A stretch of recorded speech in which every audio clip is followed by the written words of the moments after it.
I'm going to wait for my associate here to get on the stream here with me. Her audio is hooked in, but she needs to get the video in front of her before we start. As a short recap to our broadcast, first of all, our last one was quite long. This one is going to be quite short, but we're going to try and get to a better place to leave off. We just didn't want these videos to reach an excessive length. So we're going to play a little bit in order to get to a better stopping point, but we're not going to get much further tonight. So. And I'm good to go. And I have no chocolate, so literally everything is perfect. Everything is perfect. You heard it here first, folks.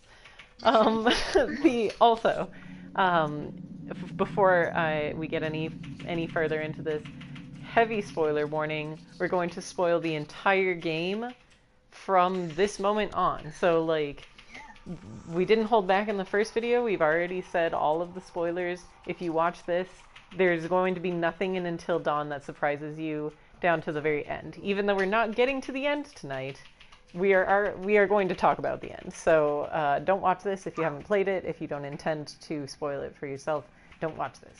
Imagine if we did get to the end. That'd be like, oh my gosh. Like 8 hours? Honestly, I could probably do it tonight, but I know you have other things to do. No, so. I could not do it tonight. Let's see. So we got there. We are on chapter 2. We actually this pause came up like first thing after the chapter 2 name flash. So there's that. And you said that you're good to go. We're playing as Chris right now. Obviously, this is his mug. I will go down to the status and collectibles so we can see his character screen while I talk. They're adjusting. He's got a good relationship with Sam. See that? He and Sam are actually besties right now because she's just barely under Josh, and Josh is his best friend. I just want to point out that there's someone outside my door that has sneezed like 6 times now. Well, gesundheit to that person. That was frightening. I thought for sure you were going to be like, there's a person outside my door that just wants to murder me, cash. No. Just another Sunday night. Neighbor. Okay. But they're just like outside. Why? I don't know. It's like cold out. Interesting. Very interesting. Yeah. That's good to know. I like to be in that loop. Well, it might be in the audio. It's really loud. I'll have to go back and see. Check it out. It sounded the same. It was like a sound effect. Like 6 Nice. times. Oh my god, just happened again. Sorry. Those 3 though, those were me. They weren't the person sneezing. Yeah, I know. For all of our listeners. I want to say a few things before we move on and I derail my train of thought by playing the game. First of all, one thing that I meant to mention the last time when chapter 1 flashed, the chapter titles actually change depending on the decisions you make in the therapy sessions. If you've never played this game more than once, that's something that people probably don't know. So the first chapter is called Memento Mori. That was the one that we did because we said we were afraid of that photograph. In contrast, if you say that the photograph makes you feel happy, although Dr. Hill accuses you of lying about it, the title of chapter 1 will actually be Friendship. I just wanted to share that with you. Yeah. So, I guess it's just because it's establishing all of the relationships, but it's still, I'm not convinced it showcases friendship. So, at least I'm quite sure that it's friendship. So, chapter 2 here that we have now is jealousy. So I don't know what the alternate of this chapter is called. For all I know, Memento Mori could have been swapped with something else, and this one's alternative is friendship, but I cannot remember for sure. So who's jealous of who? I don't know. That's a good question. I don't know. I'm not sure. Because I can't remember how long this chapter goes for. I remember all of the events in this game, but I do not remember what's contained within a chapter. But there's elements of Chris liking Ashley and Josh poking fun at him for it, and I don't know if that's supposed to insinuate jealousy. Um, oh, Matt is mad about Emily Oh, yeah. and Matt That hugging. makes sense. Sorry, Emily and Mike hugging. I always get their names mixed up. And Hmm. so that could also play into it. And I can't really think of anyone else who's jealous. So, because Jess is oblivious of their hugging in the woods and hugging in the woods. Is that what the kids call it these days? You know what I mean? That's what you're calling it when apparently you think they're making out. Wait, no, that's what I call it when you think they're making out. Yeah, that's what you call. Making out to me is apparently hugging in the woods. So, anyway, there you go. On to the next thing. While we're on Chris, because he's my favorite, as I believe Sam is your favorite, correct? Yes. Okay, so I actually, do you remember that movie, Keiko, that we watched a long time ago? It's called Brick, and it has Joseph Gordon-Levitt in it, and it's like a film noir, but it takes place in a high school, and it's about that girl that he Yes. has a crush on that is killed by a drug dealer. Well, the guy who Yeah. killed her is actually Chris here. Not a Uh, surprise. yeah, so he plays like a bad character in that particular Yes. movie. So, but the reason that I bring that up, so this guy Noah something or other, Noah Christ or something, I believe is his name. You can actually see, I don't know how high of a resolution of a TV or a screen you're watching this on, but if you zoom in on Chris's ear, he has a small dot on it, and it is not a freckle. He actually had his ears pierced for that movie because he's a big thug, and he has an ear piercing in it. And because Supermassive is working off of so many reference photos of all of these actors in order to make these characters, that is his ear piercing. It's healed up now because that was quite a few years ago, but that's what that is. So I thought I'd share that with you. I thought that was a little special. So That is really interesting. yeah, Did because the studio might have thought it was a freckle or something, but I saw it and I was like, wait a second, he had his ears pierced for Brick. So I did a little research and it's the correct ear. So there you go. Also, fun fact, right now I'm trying to move his head around because I can do that with every other character. Literally not working. It's just moving his eyes. So if you're wondering why he's blinking so That's much, weird. it's because I'm trying to move If you're, his. Oh, he finally you're wondering there. why he looks so suspicious. Yeah. So there, I finally got his head to move, but that was weird. Usually it's a lot easier to make them look around. So, but yeah, so a good relationship with Sam, Ashley, and Josh, For and now. then apparently just a little bit more respect for Jess. So we'll see where this goes from here. Matt's the one on his shit list, surprisingly. I don't understand how that happened. I don't know why he likes Mike better than Matt, because I don't know, whatever. So.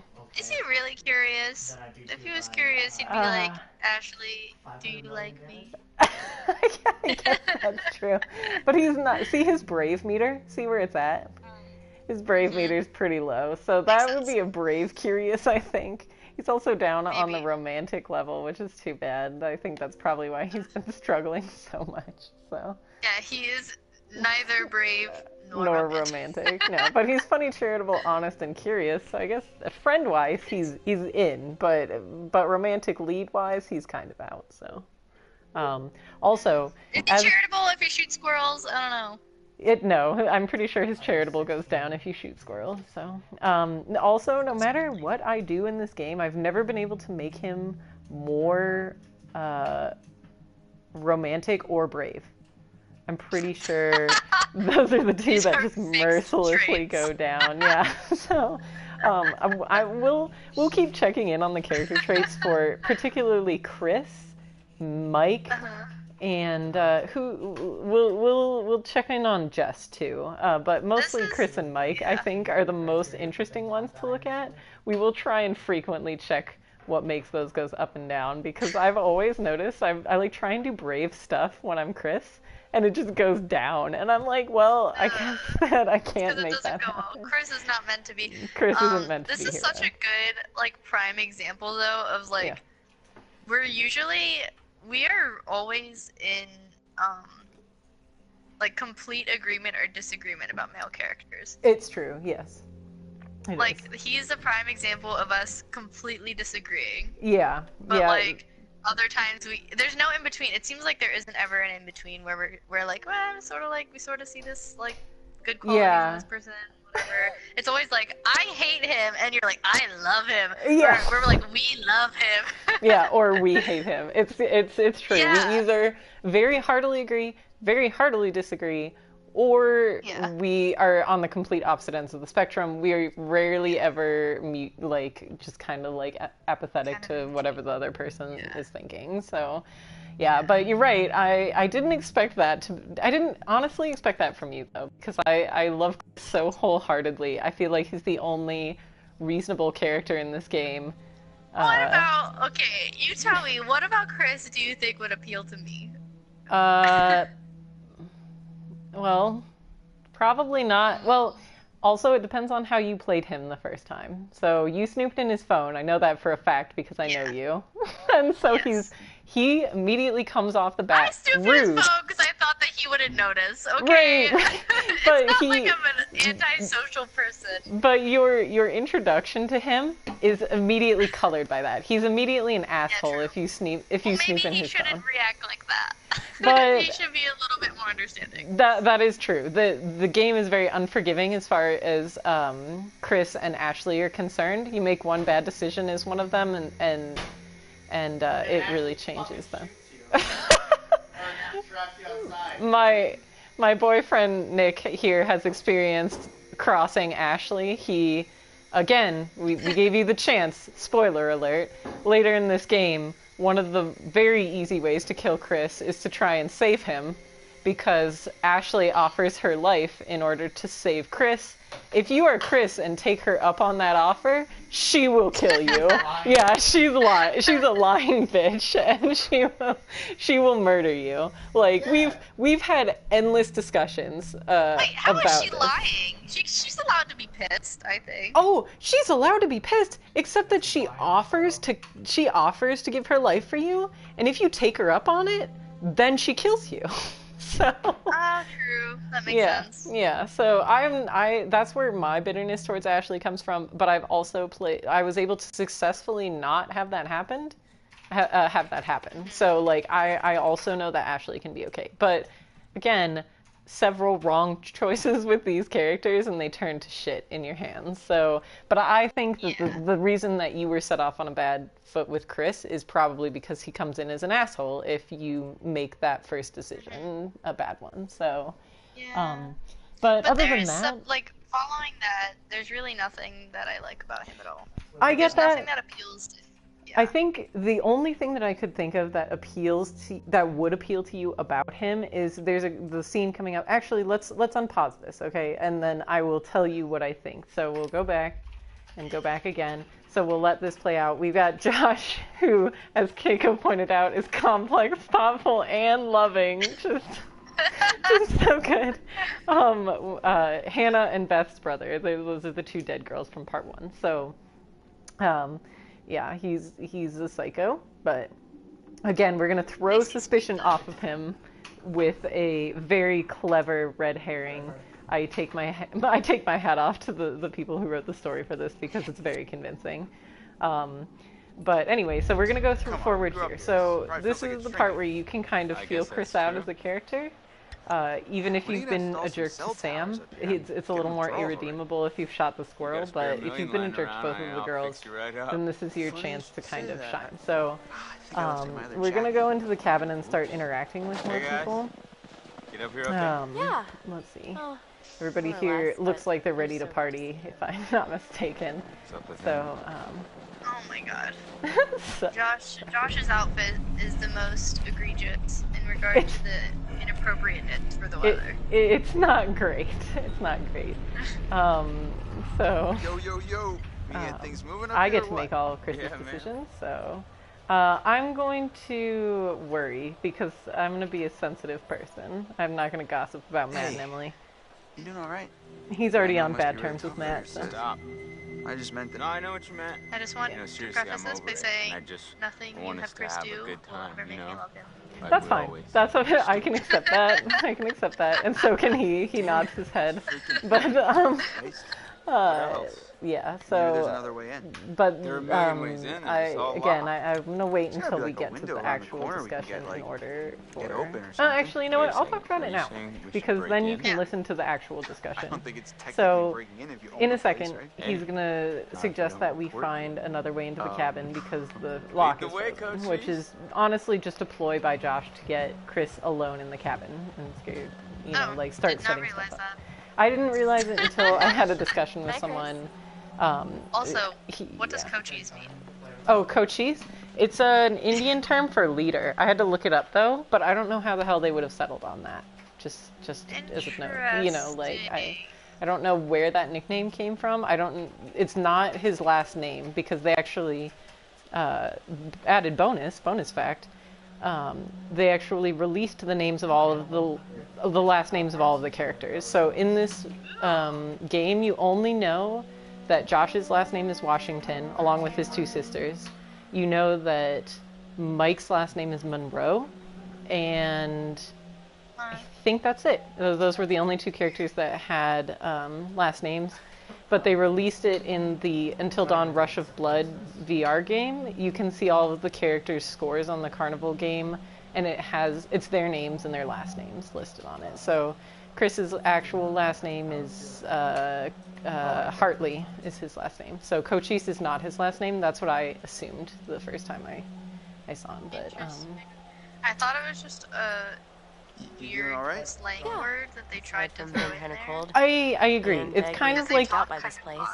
Yeah, it's kind of like the Buffy speak thing. It's like a bunch of writers were in a room that weren't 17 to 19-year-olds, so they didn't know how to talk like 17 to 19-year-olds, and they were like, he'd have a nickname for him, like a super awkward nickname for him, you know? So. Also, like women and peer pressure to have sex. Yeah. Yeah. So we got another guidance totem, one that I see people miss often here. But I'll go. Yeah. See if you'd found that. Hot chocolate. So I'm Chris. I'm gonna go and try and further my relationship with Matt. Yeah. You're gonna try what? Your relationship with Matt? I'm gonna try and further it because he's the low scorer. Throw it down. I was like, oh no. So I'm gonna be friendly. I'm gonna see if I can repair any damage that me and Matt might have. We'll be like, hey. But yeah. So he doesn't really get too much back. Probably didn't change his opinion of Matt too much. Okay. So, and then this interaction with Sam, I really love too. Watch this. Yeah. Maybe this will change your mind about Chris too. Who knows? I just want you to know half the reason why I hate Chris is because he looks ashy. That's fair. Like, I don't like how he looks. I don't like how he acts. But I really don't like how he looks. She's fine. And I hate that he hasn't zipped up his jacket yet. Why? I don't think he ever will. I hate his hair. I love his hair. I really actually love his hair. I hate to say it, but you and I just have different taste in hair, I guess. No, I think he can pull it off. He's actually a natural blonde, I think, too, but I'm not positive about that. So anyway, I think he's a natural blonde, too, even though his hair looks super bleached in this. So this discussion I'm about to have with Josh is the thing that I figured would be one of the endearing things for him, is that Josh kind of like leads him down this weird like sexually charged discussion, and he, even if you play him kind of bold, he's more like, hey, I'll be respectful of women. Right, yeah, that's pretty much the only points that I think Chris can really learn from you. So. Yeah, I agree. Chris, in contrast to Josh, seems better. Yeah. But anyone in contrast to Josh in this conversation seems better. Is going to seem better. I suppose so. But I mean, like, I feel like all of the guys, or Mike and Josh both have that weird syndrome about them. Matt doesn't really bring it up, even though he's weirdly territorial. Doesn't, unless you make Mike does. that way. Mike. Does he? Well, I mean, like, all of his offhanded comments about like sex and things, it's just like it screams insecurity. You know what I mean? Like, it's just I I'm gonna say, cut it out, man. Hey, cut it out, man. I want to make some snow angels with her. Mike will take up the case. Love that he names Parka specifically. There's some blood flowing down there. Rip that park off. Yeah. Though his so Josh gets way more leeway though because he's dressed cooler. Of course. He's got a cool hipster beanie. Alright, I was gonna say, look at the beanie! Yeah. Look Well, at the whole outfit. And Ashley. I relate to Chris on a spiritual level because I too layer and don't pay attention to if it looks good or not. So we have our spiritual... yeah, like our pair here. Yeah, I would definitely wear everything Josh is wearing right now. So you get the spiritual, looks good on the outside, is rotten and black on the inside. I get looks terrible on the outside, is good on the inside. That's what I'm getting from that. They can both be... Okay, Josh is pretty irredeemable from whatever the fuck he just said. I wasn't paying attention, but I know it was bad. But Josh is the worst. But okay, but what's his face that you like? Chris. He can be the actual worst. Like he is. He can, yes. I play him as the good guy. He absolutely does not have to be the good guy. Like he can come off as shit. I can make him agree with everything Josh says, but just be more quiet about it. Which is still bad. Yeah, it's still blameful. He still takes blame on that one, even if he's not as vocal. He's still trying to fit into that super masculine role. Like that's super. Like also, it's like so fake. Like oh, whatever the fuck he's saying, no one would ever say. Like if someone said that in real life, like I want to rip off that parka and make snow angels, like snow angel. People would just stare at you. They'd be like, they really would. Did you just say? Yeah. So yeah, he's definitely, but you can also make him like a big huge coward and have him really throw his friends under the bus later when bad things start happening. I mean, he is brave. Right, exactly. So you know you can do your best, but I'm okay. Also, why is it so easy to break into that place? You mean Jim? Jim? And who does that? Who climbs over a window and just fucking falls? I don't know. He didn't even try. He just went swimming on the other side. I don't think so. He's like went swimming on the other side. Josh is like, oh hey! Yeah. I thought a body of water would catch him, and it was a floor. He did admit he should have played more attention in climbing class. What is it? Okay. So I'm pretty sure this part someone pointed out to me. I had a discussion with someone later, or read this or something. But so when Josh sends him on this little hunt, so because he's setting up this scheme, I talked to someone who pointed out that he is using this opportunity to get away from the rest of the group and Chris. So he sends Chris walking around in the house by himself, and I thought it was because he was going to go be a wingman and like butter Ashley up for him after their whole discussion. But after I saw this game, no, he's not going to do that. He's going to one person theorized that there's actually DLC for this game if you had pre-ordered it, which I don't really feel like many people did. I think you can pay for it now, but most people say it's not really worth it.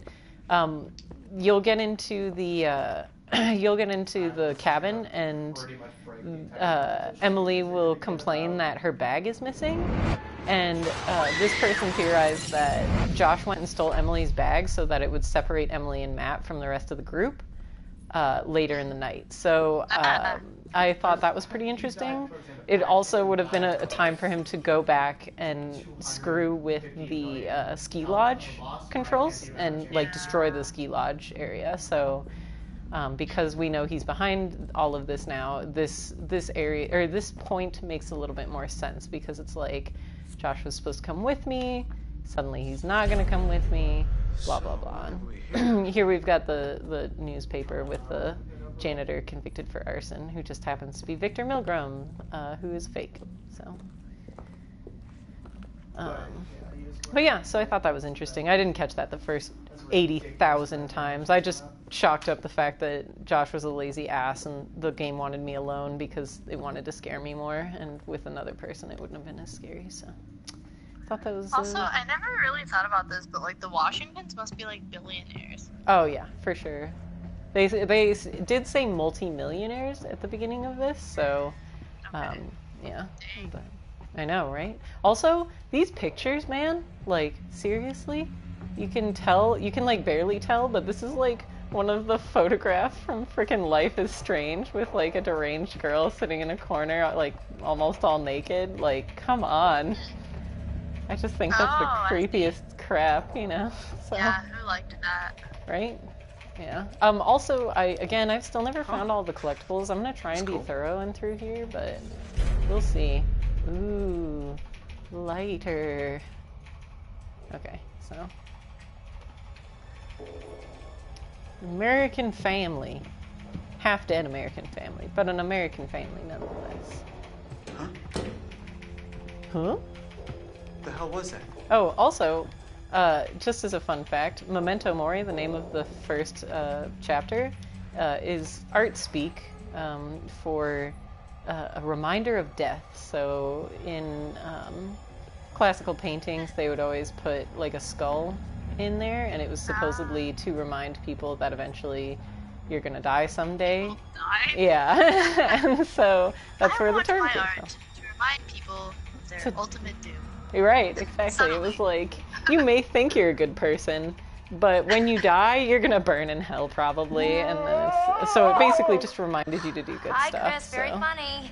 Oh, Oh, okay. how'd you know it was Yeah, me? but it was like a Shouldn't grim we, like, reminder, getting you the know. lock and open or something? Old church paintings had those in them a lot, and people to show that they were like good people. They were like, there's a skull next to me, so I must be a good person because I'm aware of the fact that I might, you know, go to hell after this. So here's the lodge, by the way. Here's where we were. It was slightly rearranged, but look, let's try and turn the TV on. What a surprise, it didn't turn on. But yeah, so let's see. How are we doing on time here? We've gotten a few more factoids out, but it's actually going to be time for us to sign off. We've appreciated everyone watching tonight, and hope that you can find a little insight and enjoyment, maybe a little more in-depth about Until Dawn, and you know, we're just here to entertain. I mean, really.